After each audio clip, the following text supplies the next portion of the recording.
যদি মোহাম্মদকে সেজদা করতে দেখি তবে আমি তার কল্লা আলাদা করে ফেলবো।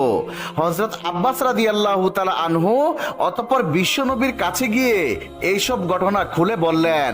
তখন নবী আকরাম সাল্লাল্লাহু আলাইহি ওয়াসাল্লাম আব্বাস রাদিয়াল্লাহু তাআলা আনহুর কথা শুনে সেখান থেকে খুব দ্রুত বেরিয়ে গেলেন এবং মসজিদুল হারামে প্রবেশ করলেন। এবং সেই সময় নবী করিম সাল্লাল্লাহু আলাইহি ওয়াসাল্লাম সূরা আলাকের আয়াত তেলাওয়াত করেছিলেন।